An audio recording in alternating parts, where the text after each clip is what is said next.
nationale. Enfin, commémoration aujourd'hui en République démocratique du Congo du 57e anniversaire de la disparition de Patrice Lumumba, ce héros panafricain décédé le 17 janvier 1961. Bonsoir à tous, madame, monsieur, bienvenue.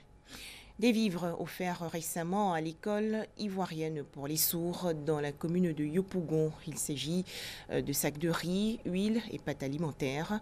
Ce geste de générosité est de Yasmina Ouénian, députée de la circonscription de Cocody. C'est un reportage de Noussangaré et Thomas Guessambi.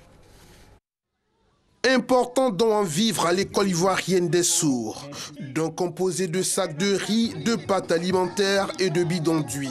Un acte de générosité de Yasmina Ouénian, députée de la circonscription de Cocody, suite à la demande de l'Association des jeunes sourds muets de Côte d'Ivoire. Cette action de bienfaisance, selon la représentante de la donatrice, vise à contribuer à l'amélioration des conditions d'apprentissage des élèves. Mieux, il s'agit surtout de renforcer les besoins alimentaires de l'école qui fonctionne en régime d'internat. Venir en aide à des personnes vulnérables, c'est rendre service à leur famille d'abord, leur permettre de bien manger ces enfants-là et de bien travailler à l'école. C'est un geste gratuit. Donc on n'attend rien en retour, c'est seulement une satisfaction morale et voir aussi les enfants satisfaits de leur côté. C'est à juste titre que cette cérémonie tient son sens puisqu'il y a les besoins alimentaires auxquels il faut faire face, il y a les besoins sanitaires auxquels il faut faire face. Et pour nous, c'est un ouf de soulagement que quand des personnes de bonne volonté viennent en soutien aux actions de l'État. Créée en 1974, l'école ivoirienne des sourds est un établissement public qui prend en charge les enfants en déficience. Pour l'année académique 2017-2018, l'école accueille plus de 300 pensionnaires. Comment promouvoir les nouvelles technologies de l'information et de la communication? Une caravane sillonne actuellement le pays.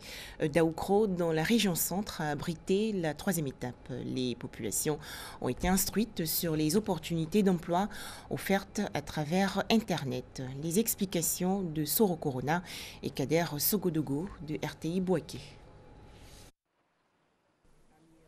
Former et éduquer les populations ivoiriennes à l'utilisation quotidienne d'Internet afin de découvrir et de profiter des avantages et des opportunités qu'offre le numérique. Tel est l'objectif de la caravane de école, du blog et d'initiation à l'usage des TIC pour la production des contenus locaux. Une initiative de l'ANSUT, Agence nationale du service universel des télécommunications. La commune de Daoukro est la 3e étape de cette caravane qui a le soutien de l'Association nationale des blogueurs de Côte d'Ivoire. En 3 étapes, le bilan est plus que positif. On s'attendait à former 600 personnes, alors que là nous sommes déjà à près de 1150 personnes formées. Donc le bilan est tellement positif en termes d'impact communicationnel, en termes de personnes formées. Donc l'objectif à mi-parcours, on peut dire, il est superbement dépassé à plus de 150%. Fonctionnaires, étudiants, élèves et commerçants ont découvert tous les métiers liés à Internet. Les participants à ces différentes formations saluent l'initiative de l'ANSUT. Je vais vulgariser l'Internet dans mon activité, demander à tout le monde, professeurs, élèves et même le gardien a besoin de l'Internet. Avec Internet, je peux avoir des cours en ligne gratuits qui peuvent me donner de me performer dans tous les domaines. Quand bien même je travaille aujourd'hui. Le secteur du numérique pèse aujourd'hui 7% du produit intérieur brut ivoirien. La vulgarisation et la démocratisation de l'Internet est une priorité du gouvernement. Au moins 2 morts et 2 blessés lors d'une attaque attribuée aux combattants djihadistes de Boko Haram dans l'extrême nord du Cameroun. Cet attentat a eu lieu non loin de la frontière avec le Nigeria. La famille Gupta dans le collimateur de la justice sud-africaine. En effet, l'unité de confiscation des actifs du parquet espère récupérer une partie des fonds publics détournés par cette famille indienne, plus de 3 milliards de dollars. 17 dossiers devraient donc ouverts dans les prochains jours contre les 3 frères Gupta. Aux États-Unis, la traque est lancée contre Donald Trump. De nombreux citoyens rêvent en effet de voir la Maison-Blanche débarrassée du président américain. Ils le pistent donc depuis de longs mois, et cela malgré l'ouverture d'une enquête officielle sur les liens éventuels entre Donald Trump et la Russie. Depuis un an, Wendy s'est lancée dans un puzzle bien compliqué. Des transactions, des rapports d'activité de banques et de sociétés russes gravitant autour de deux noms, Donald Trump et Vladimir Poutine. Plusieurs fois par semaine, cette électrice démocrate poste ses trouvailles sur les réseaux sociaux. Quand je publie mes graphiques, les gens disent « Oh, regardez tous ces criminels !» Mais il n'y a rien d'illégal. Je montre des transactions commerciales qui sont tout à fait légales dans mon tableau, mais qui valent la peine d'être examinées. Wendy et les autres journalistes citoyens avec qui elle partage ces informations sur Internet sont confiants. L'enquête officielle sur la possible ingérence russe forcera le président à quitter la Maison-Blanche. Les investigations ont déjà débouché sur l'inculpation de deux anciens conseillers du président. Depuis le début, Donald Trump, lui, dément toute collusion. C'est un canular démocrate pour justifier la défaite de l'élection. Le milliardaire écologiste Tom Steyer n'a pas attendu la fin de l'enquête. Il a lancé une campagne pour destituer Donald Trump et va dépenser 30 millions de dollars pour aider les démocrates à reprendre la Chambre des représentants, indispensable pour entamer la procédure. J'ai compté. Donald Trump a commis au moins 8 infractions punissables. Il bafoue l'état de droit, il risque le conflit nucléaire. C'est un vrai danger pour notre démocratie et la sécurité du peuple américain. La destitution est une procédure politique déclenchée par une mise en accusation à la Chambre des représentants qui doit être validée par un vote au Sénat. La question que tout le monde se pose est de savoir s'il y aura une preuve tangible qui liera l'ingérence russe à Trump lui-même et prouvera une certaine forme de connivence. Si c'est le cas, c'est de la trahison. Aux États-Unis, aucun président n'a jamais été destitué. 2 ont été mis en accusation avant d'être acquittés. Le dernier, c'était Bill Clinton en 1999. Connaissez-vous le bouzkashi? C'est le sport national en Afghanistan. Cette activité équestre est généralement financée par des hommes riches. Le bouzkashi est également pratiqué dans plusieurs pays d'Asie centrale et du Moyen-Orient. Sans eux, ni gloire, ni victoire. En Afghanistan, les chevaux sont bien plus que des montures lorsqu'il s'agit de bouzkashi, un cousin lointain du polo où la balle est remplacée par une carcasse de chèvre ou de veau décapité. Et comme les cavaliers, ces montures doivent démontrer bravoure, force et vitesse. On dit que c'est un cheval, mais en fait, c'est un démon. Ses jambes et sa bouche sont dangereuses. Nous, les palefreniers, on est toujours en danger quand on entraîne les chevaux. Il faut des années d'entraînement pour transformer un poulain en guerrier. Le régime est drastique.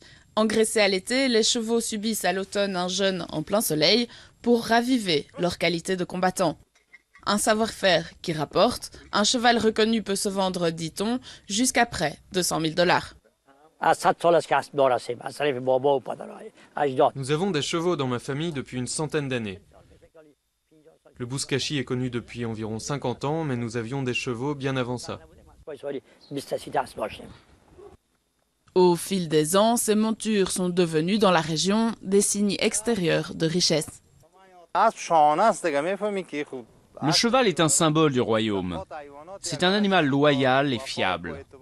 Un de mes chevaux était malade et il refusait de mourir avant que je n'aille le voir. Il est mort juste après ma visite. Un signe de richesse et de puissance. Dans le nord de l'Afghanistan, encore plus qu'ailleurs, le bouzkashi est le sport roi et ses chevaux en sont les princes guerriers. Direction à présent le Japon pour découvrir un art décoratif. Des plaques d'égout sont en effet transformées en œuvres d'art. Plus de 1000 communes japonaises en sont dotées. Sa lutte anti-impérialiste et ses discours en faveur de l'unité africaine ont séduit le continent. Patrice Lumumba, le premier chef de gouvernement congolais, disparaît le 17 janvier 1961 dans le Katanga après avoir été renversé. Mais qui se cache donc derrière la mort de Patrice Lumumba? Les explications de Franck Quadio. 17 janvier 1961, disparition de Patrice Lumumba. Le 17 janvier 61, un avion se pose à Elisabethville, capitale de la province du Katanga, au sud du Congo ex-belge. À son bord, un prisonnier, Patrice Lumumba, 35 ans. Cet ancien employé des postes a été nommé Premier ministre du Congo lorsque celui-ci est devenu indépendant le 30 juin 1960. On ne le reverra plus vivant. Lorsque les Congolais demandent l'indépendance en 1958, les Belges ne se font pas prier et accèdent à leur demande sans ménager de transition. Patrice Lumumba devient chef du gouvernement et son rival Joseph Kasavubu, président de la République. Le climat se dégrade très vite en raison du manque d'élite et des dissensions entre les tribus de cet immense pays. Dans la rue, les soldats congolais s'en prennent à leurs officiers européens et aux colons. C'est le début des désordres. Ils feront au total quelques 500 000 victimes chez les Congolais et les Européens. Dans la province du Katanga où se situent les mines de cuivre, Moïse Tchambé fait sécession avec le soutien actif de la compagnie qui exploite le cuivre et avec l'appui de mercenaires européens. Patrice Lumumba en appelle à l'ONU qui envoie des casques bleus. Mais ceux-ci se gardent bien de s'immiscer dans les troubles intérieurs. En désespoir de cause, le Premier ministre se tourne vers les capitales européennes, sans oublier l'URSS. Le président Kasavubu révoque Lumumba. Arrêté, celui-ci est livré à Tchambé et assassiné. La CIA américaine et les Belges sont soupçonnés d'avoir voulu se débarrasser d'un leader trop progressiste à leur goût. Cependant, de nombreuses séditions éclatent dans le pays à l'initiative des nostalgiques de Lumumba. Le 25 novembre 1965, le colonel Joseph Mobutu devient chef de l'État. Il met fin à la première guerre civile et entame une longue dictature. Merci de nous avoir suivis.